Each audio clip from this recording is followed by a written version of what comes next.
అక్కడ ఉన్నటువంటి ఓటర్లు నీకు ఓటేస్తే వాళ్ళు మహిళలు కాదా? ఈరోజు మహిళల్ని అవమానపరిచి గాజులు చీర సారే పంపిస్తా నువ్వు అని మాట్లాడినావు, మొగోళ్ళైతే అని మాట్లాడినావు. అదేందో నీకే తెలవాలి కానీ దాని విషయం నేను అంత పెద్దగా పోదలుచుకోలేదు. కానీ దమ్ముంటే అని మాట్లాడు. నీకు ఎంత దమ్ముందో అందరికీ తెలుసు. కాంగ్రెస్ లో పెరిగి రాహుల్ గాంధీ పక్కన డ్రైవింగ్ చేసి కూర్చున్నటువంటి నువ్వు రాహుల్ గాంధీని ప్రశ్నించే స్థాయికి పోయినావు అంటే అసలు ఎక్కడి నుంచి రాజకీయం నేర్చుకున్నావు?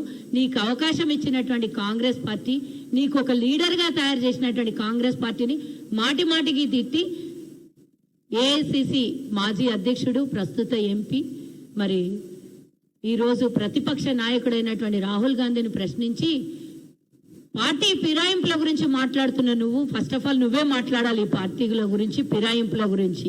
వైఎస్ఆర్సీపీ, కాంగ్రెస్, బీఆర్ఎస్ అడక తినేటోనికి 60 ఊర్లంట, వండుకొని తినేటోనికి ఒక్క ఇల్లు అంట.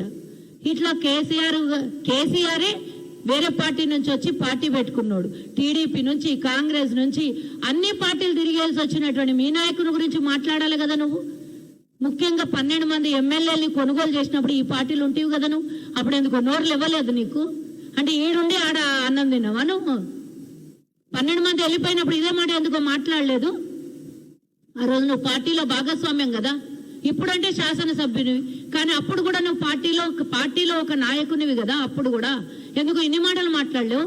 కేసీఆర్ని ఇన్ని తిట్లు తిట్టలేవు ఎందుకో నువ్వు? మరి ఈ రోజు ఎందుకు అనంటే కేసీఆర్ని పొగిడితే రేపు పొద్దున ఒక పెద్ద హోదా ఏమన్నా ఇచ్చి కేటీఆర్ తర్వాత స్థానం ఇస్తారేమో అనుకొని నువ్వు ఆశపడుతున్నావు. కేసీఆర్ ముంచుట్ల నంబర్ 1 అని నీకు తెలియదేమో.